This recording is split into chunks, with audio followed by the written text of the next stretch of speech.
नमस्कार, मैं हूं प्रवीण कुमार और आप देख रहे हैं मेरा YouTube channel Praveen RJ Soda. आज हम इस वीडियो में गुण संधि पढ़ेंगे जो कि स्वर संधि का भेद है। अगर ये वीडियो आपको अच्छा लगता है तो लाइक, शेयर एंड कमेंट करें और मेरे YouTube channel Praveen RJ Soda को सब्सक्राइब करें। Press the bell icon on the YouTube app and never miss another update. हाँ, तो हम आ चुके हैं अपने वीडियो पर और आज हम इस वीडियो में गुण संधि पढ़ने वाले हैं। तो वीडियो अंत तक देखें, अगर अच्छा लगे तो लाइक, शेयर एंड कमेंट करें। चलिए स्टार्ट करते हैं। गुण संधि, गुण का मतलब क्या होता है? सबसे पहले तो हम संधि का सामान्य अर्थ जान लेते हैं। जैसे हमने दीर्घ का मतलब जाना था बड़ा, दीर्घ का मतलब क्या जाना था? बड़ा। तो इसका मतलब उसमें सारे बड़े स्वर आ रहे थे। तो गुण का मतलब क्या होता है? तो गुण हमेशा कैसा होता है? अच्छा। मान लेते हैं गुण है तो अच्छा। तो इसमें जितने भी जो उदाहरण आएंगे वो सारे के सारे अच्छे नाम आएंगे, अच्छे गुण वाले आएंगे। चलिए, तो हमने उससे पहले हमने संधि पढ़ी थी दीर्घ संधि। तो वो संधि हम दिखाता हूं आपको कि उसको कैसे बचाते हैं। दीर्घ का मतलब होता है बड़ा, ठीक है। हमने उससे पहले जो संधि पढ़ी थी वो थी हमारी दीर्घ संधि। कौन सी थी? दीर्घ संधि, ठीक है। अब दीर्घ संधि की बात की जाए तो जितना दीर्घ का मतलब क्या होता है? बड़ा। क्या होता है? बड़ा। और बड़ा क्या है? तो हम जो स्वर संधि पढ़ रहे हैं तो क्या होता है? बड़ा स्वर। क्या है? बड़ा स्वर। और बड़े स्वर कौन कौन से होते हैं? तो हमारे बड़े स्वर हैं आ, ई, उ, री, ठीक है। ये हमारे बड़े स्वर है। और एक जो ये दीर्घ तो नहीं कह सकते मगर उस संधि में ये री भी आ रहा था, ठीक है। तो ये जो बड़े स्वर कौन से होते हैं इसकी वीडियो भी हमने बना रखी है, स्वर और व्यंजन से संबंधित जो वर्णमाला नाम से, ठीक है। तो आप देख सकते हो, डिस्क्रिप्शन में इसका लिंक दे रखा है। दीर्घ संधि की भी वीडियो बना रखी है, उसमें भी आप देख सकते हो, लिंक इसमें मैंने दे रखा है। तो देखो, इसके जितने भी उदाहरण आएंगे वो दीर्घ संधि के वो आएंगे सीधे। अपन एग्जाम में बैठते हैं, जैसा नाम दिखता है तुरंत अपन उसकी दीर्घ संधि को पहचान सकते हैं। जैसे कि इसका सिंपली उदाहरण ज्यादातर पूछा जाता है। और जैसे हम लिखते हैं विद्यालय, और उदाहरण देखते हैं जैसे नदीश, ठीक है। मैं आपको बताऊंगा सरल तरीके से, बिल्कुल जैसे विष्णुदेव, ठीक है। ये विसर्ग, ठीक है, लगा दें, ठीक है। आगे जैसे कि पितृणम, ठीक है। आगे एक और उदाहरण है जैसे वधुत्सव। क्या? वधुत्सव, ठीक है। और उदाहरण देखते हैं जैसे दैत्यारी, ठीक है, दैत्यारी। और उदाहरण देखते हैं जैसे रविंद्र, ठीक है। और उदाहरण देखते हैं जैसे भानुदेव। इतने मुझे लगता है एक ट्रिक समझाने के लिए इतने उदाहरण काफी है, ठीक है। तो हम इसमें अगर देखेंगे तो क्या होगा कि संधि विच्छेद जहां भी हो रहा है ना, वहां पर हमें क्या मिलेगा? दीर्घ स्वर। क्या मिलेगा? दीर्घ स्वर, ठीक है। तो आइए देखते हैं कि यहां संधि विद्यालय के बीच में हो रही है। तो देखो, विद्यालय के बीच में देख लो दीर्घ स्वर है, तो अपन आंख बंद करके क्या करेंगे? यहां पर दीर्घ संधि। नदीज में देख लो बीच वाले में दीर्घ है कि नहीं है? विष्णुदेव में देख लो विष्णु प्लस उदय बीच वाला दीर्घ है। पितृ प्लस ऋणम देखो दीर्घ है। वधुत्सव में दीर्घ है। दैत्यारी में दीर्घ है। रविंद्र में बीच वाला दीर्घ है और भानुदेव में भी दीर्घ है। तो आई ना बात समझ में? तो ये जितने भी उदाहरण है वो आप देखते हैं जहां पर बीच में जो है वो दीर्घ वर्ण मिले तो आप तुरंत ही सीधे ही कर सकते हो कि इसमें दीर्घ संधि है। इसमें आ दीर्घ है, इसमें ई दीर्घ है, इसमें उ दीर्घ है, इसमें री दीर्घ है, ठीक है। देखो, इसमें जो है वो आ रखा है, ठीक है। नदीश में है वो बड़ी ई आ रखी है। विष्णुदेव में जो है बड़ा उ आ रखा है। पितृणम में है जो बड़ी री आ रखी है। वधुस्व में बड़ा उ आ रखा है। दैत्यारी में बड़ा अ मतलब आ रखा है। रविंद्र में बड़ी ई और भानुदेव में बड़ा उ। आई बात समझ में? तो ये जो सारे उदाहरण है वो दीर्घ संधि के, तो आप पहचान लोगे ना। चलिए वापस आते हैं अपन गुण संधि पे।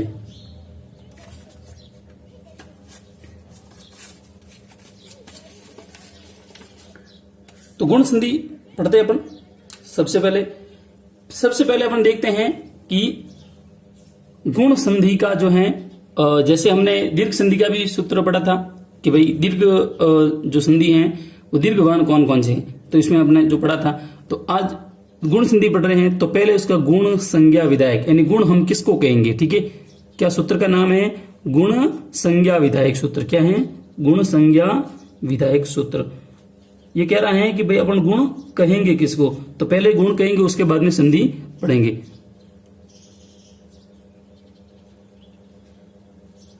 गुण संज्ञा विधायक सूत्र। ठीक है, आई बात समझ में? तो गुण संज्ञा विधायक जो सूत्र हैं वो कौन सा है बता देता हूं, वो है अदेंग गुण। क्या है? अदेंग गुण। आई बात समझ में? अब हम इस सूत्र को अलग अलग करके देखेंगे कि इसका मतलब क्या है। ठीक है, तो देखते हैं, इसमें 3 शब्द हैं। ठीक है, एक तो है अत, ठीक है, एक है एंग और एक है गुण। 3 शब्द है ना। चलिए, अब ये जो अत शब्द है, ठीक है, तो ये जो पीछे त लगा है ना, तो ये अ की तपरग्रहण संज्ञा करने के लिए लगाया है। क्या है? तपरग्रहण संज्ञा करने के लिए। जहां पर भी किसी, तो इसका जो सूत्र है ना तपरग्रहण, ये क्या हुआ है? तपरकरण। इस अ का तपरकरण हुआ है क्योंकि पीछे हमने हलंत त लगा दिया। तो तपरकरण का जो सूत्र है वो कहता है तपरस तत्कालस्य। ये कह रहा है तपरस तत्कालस्य। ठीक है, ये सूत्र है। यानी ये सूत्र कह रहा है कि किसी भी स्वर के आगे, किसी भी स्वर के आगे क्या लगा दिए हम? हलंत त लगा देते हैं। ठीक है, तो हमें केवल उस स्वर का ही बोध करना है। किसका?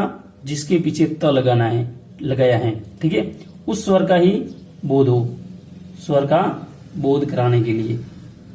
इसका कहने का तात्पर्य है कि जिसके पीछे त लग जाता है हम केवल उस स्वर का बोध करेंगे। इसके भाई बंधु या इसके समान जितने भी स्वर हैं उनका हम बोध नहीं करेंगे। तो तात्पर्य इसका क्या हुआ कि ये केवल हम अ का बोध करेंगे। आई बात समझ में? कहने का मतलब इसमें आ का हम बोध नहीं करेंगे। ठीक है, दूसरी बात, ठीक है, ये कह रहा है एंग, ये एक प्रत्याहार है। क्या है? एंग प्रत्याहार।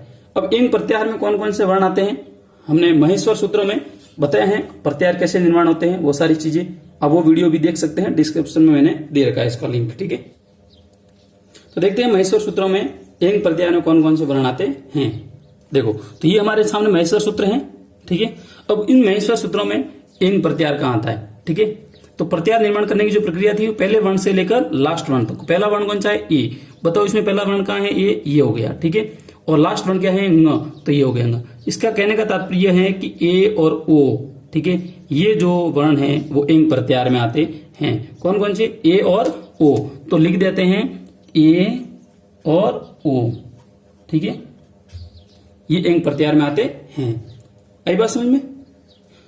तो हमारे सामने निकल कर आए हैं 3 वर्ण अ, ए और ओ। तो इनको क्या कहते हैं? इनको गुण नाम देते हैं। संज्ञा का मतलब नाम, इनको गुण नाम देते हैं। ठीक है, तो इनको हम क्या कहेंगे?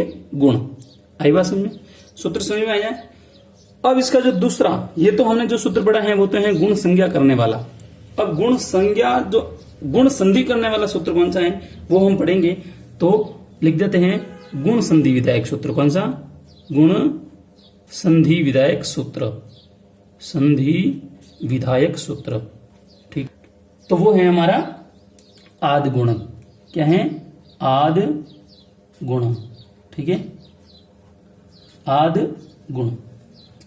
अब ये कह रहा है, अब इसका तात्पर्य क्या है? तो ये कह रहा है कि आद यानी अ या आ के बाद में कोई स्वर हो।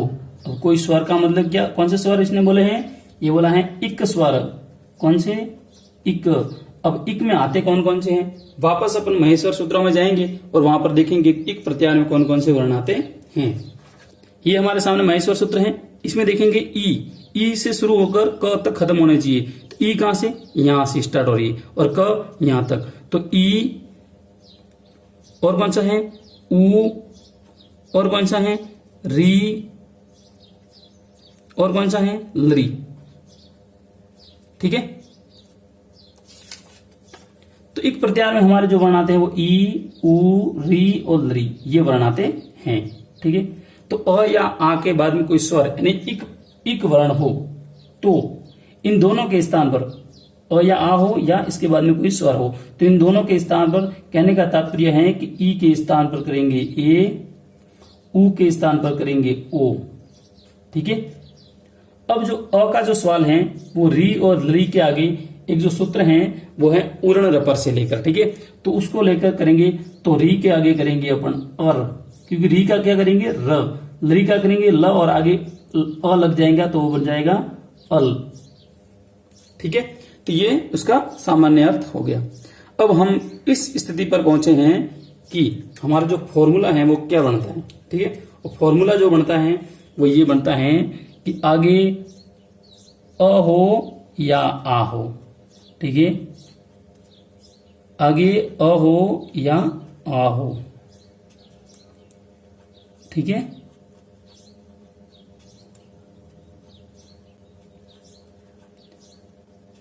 अब अ या आ के बाद में हमारा इक जो वर्ण है वो है अगर ई आ जाए, अब ई छोटा या बड़ा कोई भी हो सकता है, ठीक है। अ या आ के बाद में ऊ आ जाए, ऊ छोटा बड़ा भी हो सकता है, या फिर री आ जाए या फिर लरी आ जाए, ठीक है।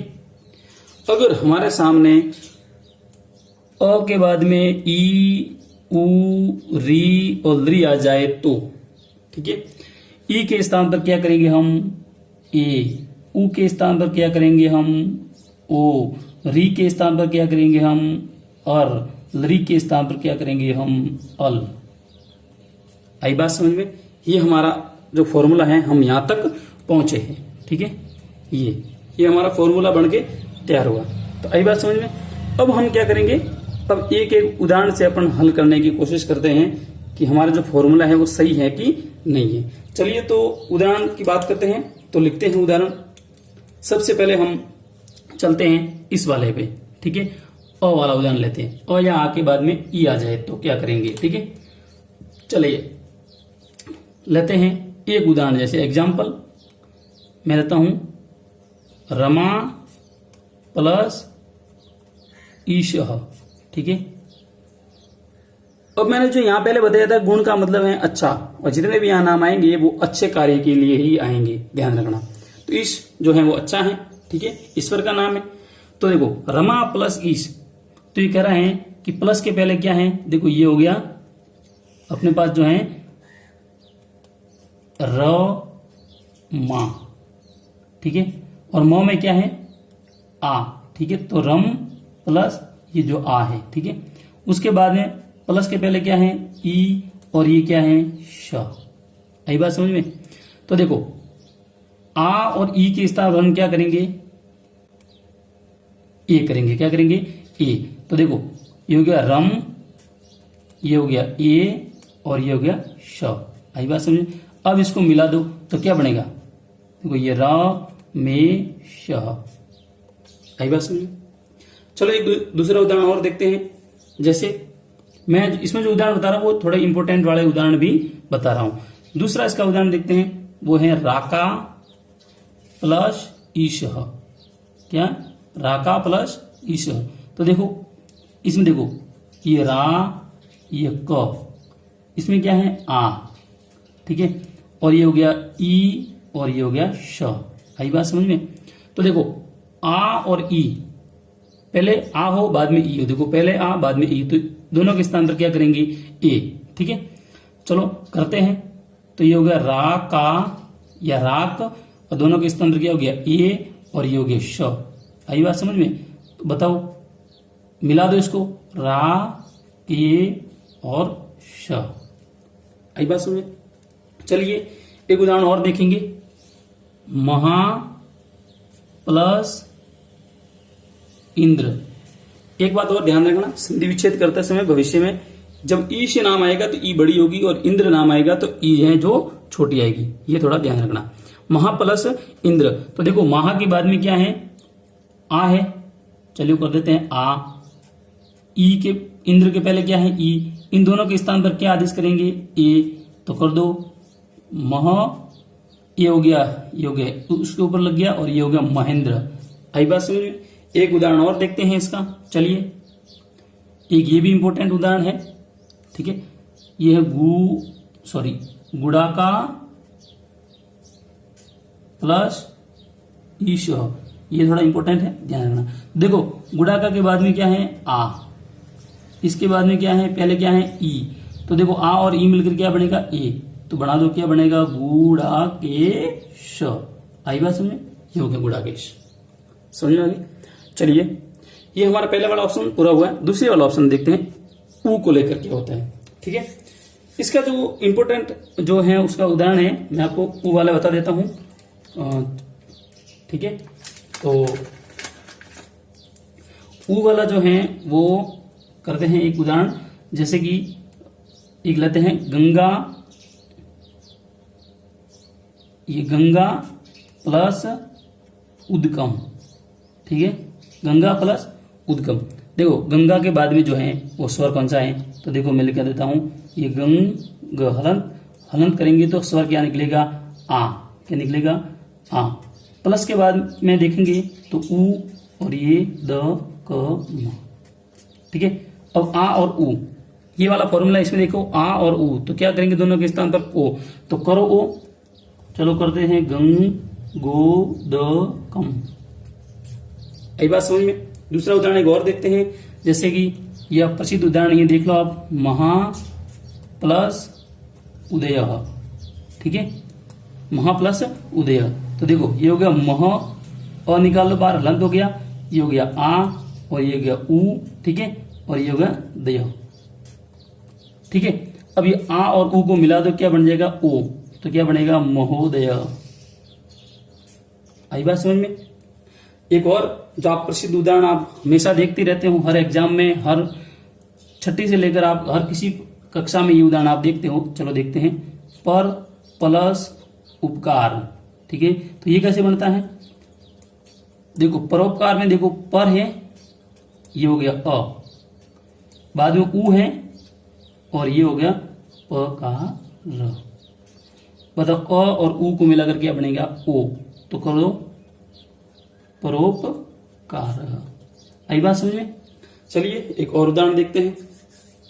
इसका अब आते हैं री पर, कि री का हम कोई भी कार्य हम कैसे करेंगे। ठीक है, तो री के कार्य के लिए हम दूसरा जो है कलर यूज कर लेते हैं। चलिए री वाला काम लेते हैं।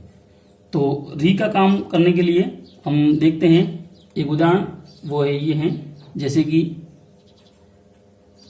ब्रह्म प्लस ऋषि। ठीक है, ब्रह्म प्लस ऋषि। अब देखो ये थोड़ा इंपोर्टेंट ध्यान रखना, ये हो गया ब्रह्म, हलंत कर दिया, इसमें हलंत करने से अ बच गया, ये अ निकाल लिया हमने बाहर। ठीक है, ये हमने री को अलग कर दिया, और ये हमने शी लिख दिया।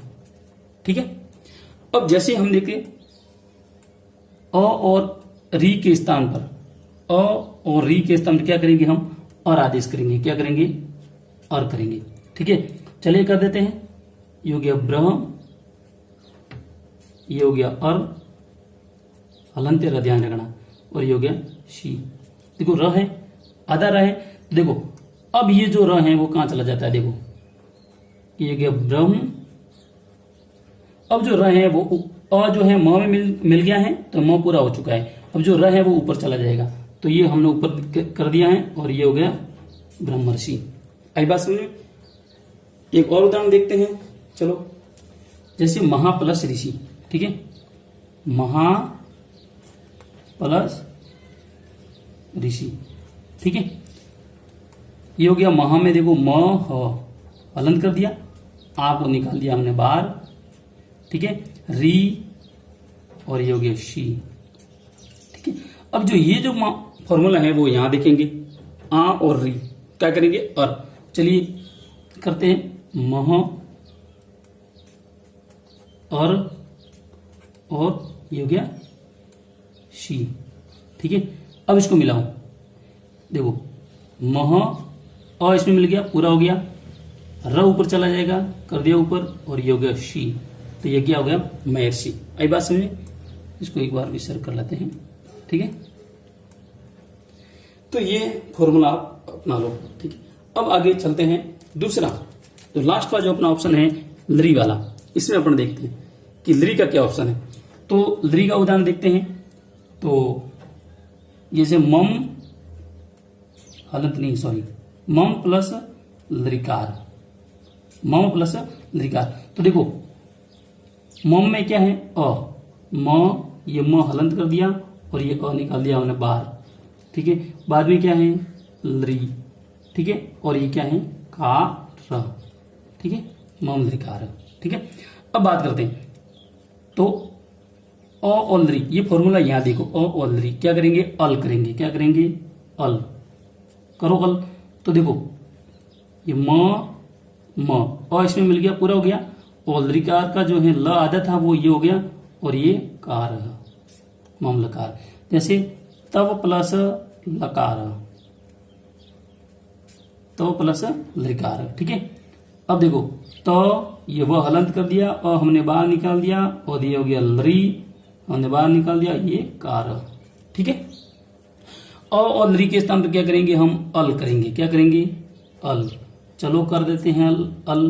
तो ये हो गया तव, ये हो गया अल, और ये कार मिला दो, ठीक है। और इसमें मिल गया तो वह पूरा हो चुका है। अब ल आधा है, ल आधा कर देते, और ये हो गया कार। तो हमारा जो सूत्र है वो बन गया, सॉरी हमारे जो संधि विच्छेद संधि है जो बन चुकी है तवलकार। तो हमने जो यहाँ पहले बताया था कि इसमें जितने भी नाम आएंगे वो लगभग 80% की बात कर रहा हूं, वो अच्छे ही नाम आने वाले हैं, गुण वाले हैं। तो आप देखते ही उसको पहचान लोगे कि इसमें गुण संधि है, ठीक है। पहला तो इसमें क्या नाम आएगा अच्छा, दूसरा हमेशा एक मात्रा आएगी ऐसे। तो आप कहीं पर भी संधि देखोगे, जितने भी उदाहरण देखोगे, मैं आपको आगे उदाहरण भी आपको इसके हल करके बताऊंगा और भी, तो जितने भी आप उदाहरण देखोगे तो लगभग एक मात्रा वाला उदाहरण मिलेगा। अब ये बात अगर प्रतियोगी परीक्षाओं की बात करें तो ये लगभग 60-70% ये मेरा जो है अनुमान वो ठीक बैठता है कि आप 1% जहां पर भी आपको एक मात्रा मिलेगी, ठीक है, वहां पर आपको गुण संधि करना है, ठीक है। बल्कि मैं 60% बोल रहा हूं, 40% ये नहीं भी हो सकता है, मगर पहले अपनी एक ट्रिक है। पहला तो ये कि इसमें जितने उदाहरण है वो अच्छा मिलेगा, दूसरी बात है एक मात्रा मिलेगी। अब एक मात्रा का मतलब एक तो एक मात्रा किसके होती है, एक तो ए के होती है और किसके होती है ओ के, तो इसका मतलब ये गुण ही है, ऑटोमेटिकली बात है। चलिए देखते हैं क्या ये अपना फॉर्मूला ठीक बैठता है। चलिए बैठ देखते हैं। देखो जैसे रमेश है एक मात्रा है, जैसे आप राकेश में एक मात्रा है, महेंद्र में एक मात्रा है, गुड़ाकेश में एक मात्रा है, गंगोदकम है देखो एक मात्रा लग रही है। अब देखो महोदय में एक मात्रा है, परोपकार में एक मात्रा है। तो लगभग आपने देखा कि ज्यादातर जो उदाहरण है वो एक मात्रा वाले आएंगे गुण संधि में। आशा करता हूं कि ये वीडियो आपको अच्छा लगा होगा। अगर अच्छा लगा है तो लाइक शेयर एंड कमेंट करें। धन्यवाद।